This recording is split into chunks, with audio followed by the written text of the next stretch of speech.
Yasharallah, Yahweh, Allahayanawa, Yahweh, Achad, Shema, Yasharallah, Yahweh, Allahayanawa, Yahweh, Achad, Shema, Yasharallah, Yahweh, Allahayanawa, Yahweh, Achad. Barak to Yahweh, Barak to Yahweh Shai, Barak to Yahweh, Barak to Yahweh Shai, Barak to Yahweh, Barak to Yahweh Shai, Bahasong HaKodash.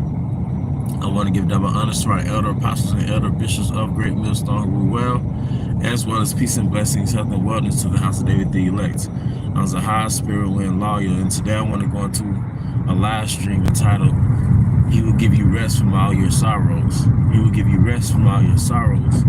A lot of people, a lot of brothers and sisters may not know the depths of what the kingdom is going to possess, or what it truly entails. And to be honest, myself I don't know the depths of it either. We know in part and we prophesy in part. So it's certain things in the kingdom that we're going to receive on a subtle level that we're not going to even realize that we need it. All right, but one main thing that we're going to possess in the kingdom is rest. He will give you rest from all your sorrows, and this is a paraphrase from the book of Isaiah, the 14th chapter, the 13th verse in the King James Version. How Yahweh will give us rest from all of our sorrows that we were made to serve in this bondage of Egypt. Okay? He will give us rest from all our sorrows, man. All right? You're not going to have to wake up in pain. All right? You're not going to have to worry about if your son or daughter is going to make it home. You're not going to get phone calls, and every time you get a phone call, you have anxiety. And in this kingdom, all we have is fucking anxiety, man. All right? Your mom or your dad may, every time they get a phone call, they've had anxiety, man. All right, because they don't know. All right, every time a certain relative calls you, it's like you might be thinking, damn, who passed away? You're not gonna have back problems. You're not gonna have arthritis. You're not gonna have to look at the ingredients, all right, in certain food. We're gonna have a certain look on our faces, all right, a look of rest that we're not gonna have on this side, man. All right. So Yahweh Bahashem Yahweh Shai Bahashem HaKodash, He's going to give us rest in the kingdom. Yeah, of course, we're going to have wealth. We're going to have wealth. All right. We're going to have ownership of the earth. It tells you that the meek shall inherit the earth. They say that quote even in the world. And the meek are really the afflicted, which is the nation of Israel. Ultimately, the elect. All right. But how are we afflicted? We are afflicted with debt. All right, we are afflicted with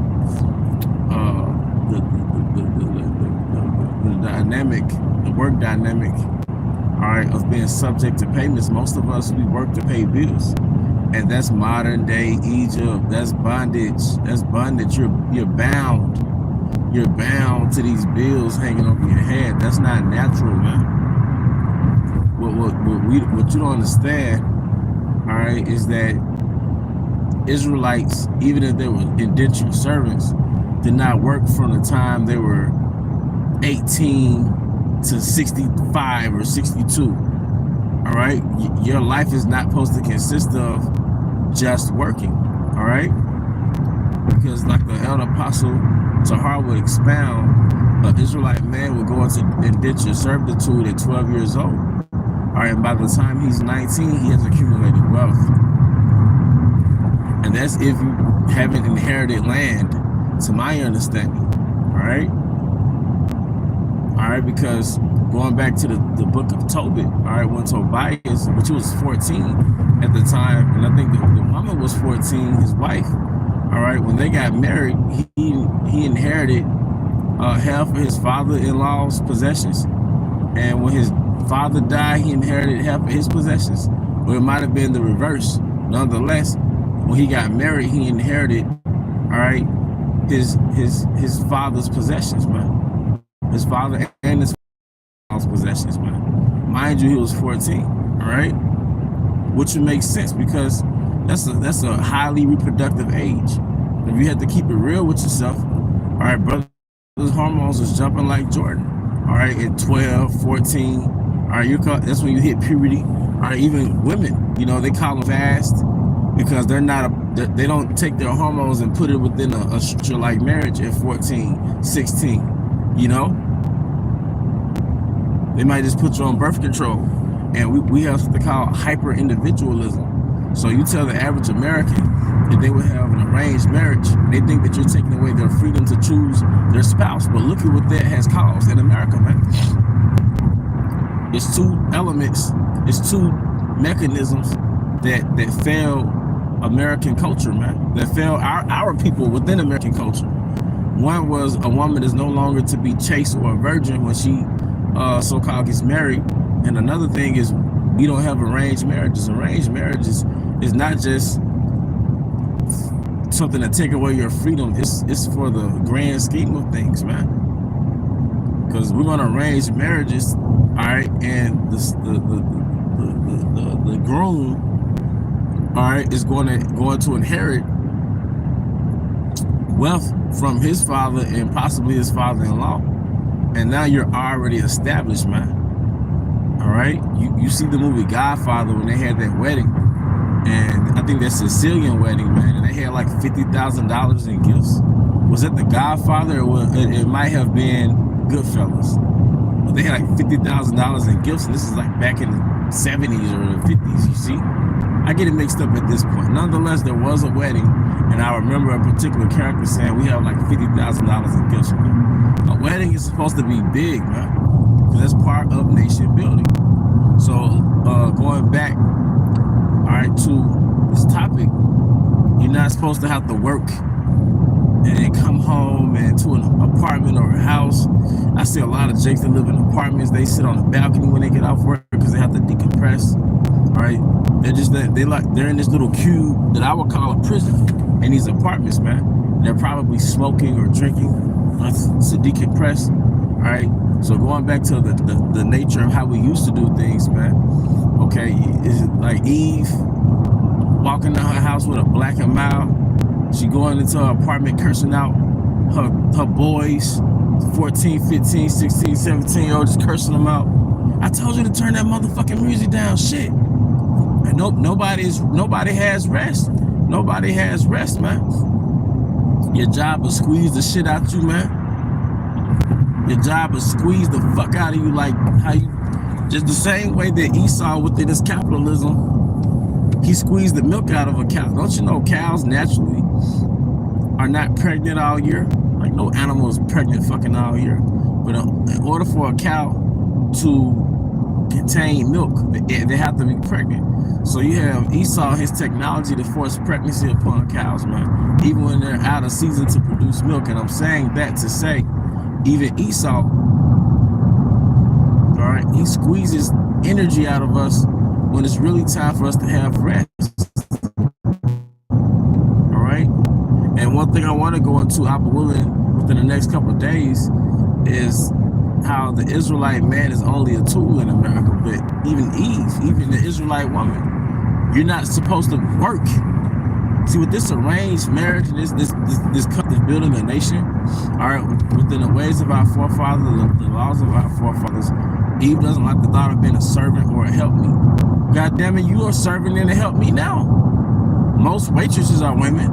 Most women in the hospital are women. Most nurses are women, wiping ass and shit. Most people in the daycare are women. All right, you really think you got away from this servant thing just to become a corporate servant? Most assistants and administrators and the secretaries are women. All right. Then I know at least in the South, man, a lot of women work in plants. So you got this masculine uniform on and you picking up shit that's 40, 50 pounds, man. You got back problems, carpal tunnel, and you're a fucking woman. All right. So yeah, I be peeping Israelite women too, like you're in this masculine spirit. Are you getting the shit worked out of you? You gotta arrange to get your kids picked up because now you gotta work overtime. Because a lot of women feel like, damn, all we gonna do in the kingdom is serve our husband. You serving a motherfucker now. You serving somebody from a different power structure. You're going to be in your feminine in the kingdom. And you're going to be back in your right spirit to understand the happiness that comes from giving birth, man. You're going to have happiness in motherhood, man. Your abortion rate is so high because we've discontinued from our heritage. So you don't understand the happiness that you're supposed to have just from finding out you're pregnant. All right? Once again, every year you got some new raggedy car with your tax money. Every year you got some new raggedy car, or you go to the car dealership and you paying $600-700 a month for a car that has all your kids, but you're not with the father of the kids. It's like, so Esau, he done made your ass an individual, all right? He's working your ass individually. See, in the ancient world, we had the stakes, man. A lot of us can't fathom a reality outside of this reality. But back in the old country, back in Jerusalem, man, we had the stakes. Really, the corporation was within your estate, right? A good example was the movie Color Purple, where he basically had his father's estate. I believe that was his father's estate. And he basically bought Celie as a helpmeet, you know? And she grew into his estate. So I think she was maybe 14 when he bought her, he got her. All right, 14, and she grew into his estate as a helpmeet. So he owned the estate, but she maintained it, and she raised his little ones. Okay, and she grew into his estate. Of course, they caricaturized it. Mean, dark-skinned dude. You know how that goes. They demonized it, but and that's why that's something that I believe is in Eve's subconscious when you say the word submit. She thinks of Celie from Color Purple, but it gave a beautiful illustration of men owning an estate. You know? See, in the ancient world, we own and maintain estates. And you had man servants, women servants, indentured servants, actual slaves, because your estate, all right, was the corporation. Just how you have certain corporations, and the name of that corporation is actually someone else's name. Like Sam's Club came from Sam Walton. All right. So really, if you work at Walmart or for Walmart, you really work for someone else's estate. All right. And guess what? His kids, they inherit that estate. All right. You have his estate on your uniform. You have his last name, showing you there's no new thing under the sun. All right. So I hate to even say indentured service, man. Indentured service is really supposed to last, what, 6 years? And on the 7th year, you're free, or something to that effect. But no, it's not natural, my guy, to start working at 18, then retire at 60, man, 62. It's fucked up. That is fucked up, man. All right? Then by the time you're tired, your body, which is a machine, is worn the fuck out. It's the same thing as by the time you get through paying for this high-ass car note and this high-ass interest rate, all right, the car is useless. By the time you get the title and everything, the car is useless. You can't drive it another year. Ain't this something? That's how Esau has retirement. He said these cars are playing obsolescence. He said our bodies are playing obsolescence. Like, and by the time they quote unquote retire, they're gonna probably die, man. Between working your ass like a cow, squeezing the milk out of you like a cow, and you being on this standard American diet, that's equivalent to feeding his cows corn, man. Just this weak ass, dirty energy that this weak, dirty energy that we consume, man. All right. Well, just how he does that, all right. We're playing for obsolescence, man. So we can't fathom a world where, see, I'm in my 30s. That means I'm supposed to quote unquote have retired from being a servant by the time I was 19. By the time I was 19, I'm supposed to have my first wife at around 12, 14, or coming out of indentured servitude at 19. Little one's supposed to be 15, 16 by now, at the peak of his indentured servitude, my son. You know, if I had one, you see. So this is not natural, man. All right, this is sorrows, man. Then we're desensitized to being in a state of death. Every morning you watch the news, people in your city and on this planet die. Thousands of people on this planet die every day, man. But even with the nation of Israel, you're desensitized to hearing gunshots. You're desensitized to hearing an ambulance and a fire truck, man. All right? You're desensitized to driving past a car accident and somebody may or may not have died, man. We're desensitized to death. These are sorrows, man. You're desensitized to seeing broken families, which in turn to a broken nation. All right? A single mother with 3-4 kids, a father that has to go to court to get custody or a fight to get off child support, prove to another fucking man that he should not be on child support or that he's been paying on his child support. It's bullshit, man. This is a corporation. So Esau put a tax on everything, man. Going back to the cars, a car might be at the retail price of a car is $20,000. By the time you get through paying on the interest, it's $40,000 a fucking car. All right. So your life consists of paying for your necessities, and that's the gist of Lamentations, the 5th chapter, man. You have drunken your water for wine. Your wood is sold unto you, man. You know? Indentured freaking servants, man. All right? The average Jake has some Looney Tune fantasy of being a professional street nigga, an athlete, all right? What's the other one? Or a rapper. 1 in 3 niggas want to rap. But nobody thinks in terms of nation building. Nobody thinks in terms of, all right, agriculture and, all right, a woman doesn't think of, all right, being a homemaker, a professional homemaker for her husband's estate. Now we know that we're not gonna literally successfully build as a nation in America, but just this mindset, man. That's how far gone we are, man. Even when I think back on basketball players in the 70s, it's really like you're in a circus. You see these grown men with these thick mustaches and this horseshoe hairstyle, what they call a George Jefferson, because they look like grown men back in the 70s, right? They look like grown men back in the 70s, all right? And you got these little shorts on chasing the ball up and down the court, man.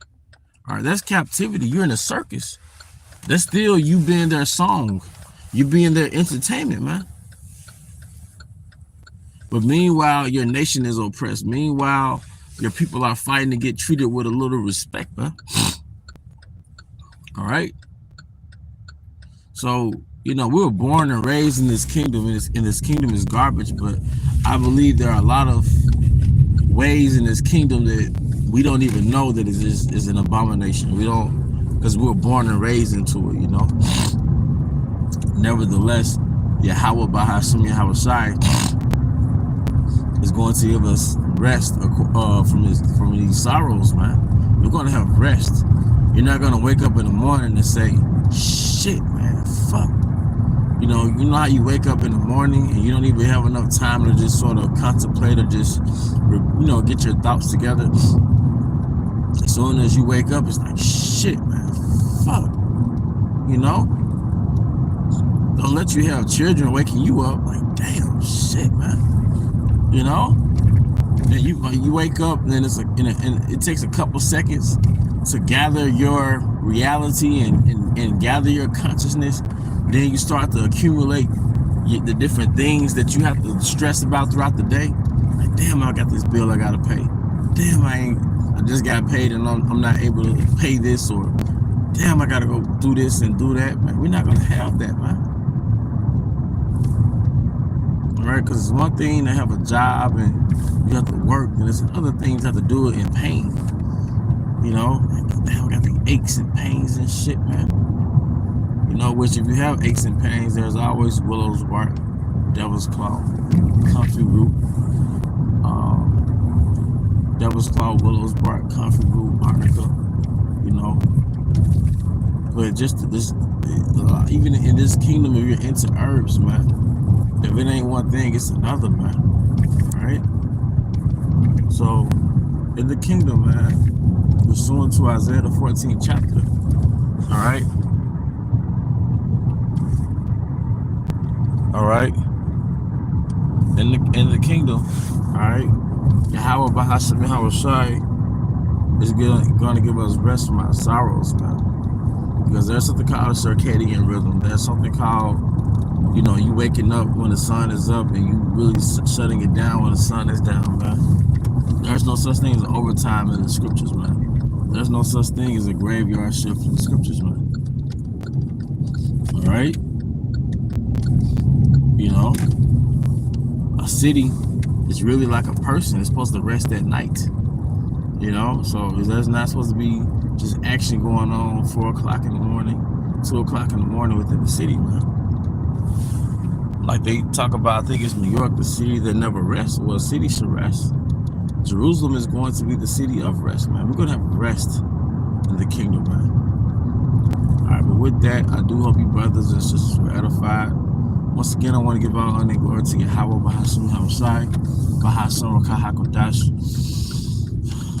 I also want to give double honors to our elder apostles and elder bishops of Great Millstone who rule well. Peace and blessings, health and wellness to the house of David the elect. Abba Baal, Kamya Shalom.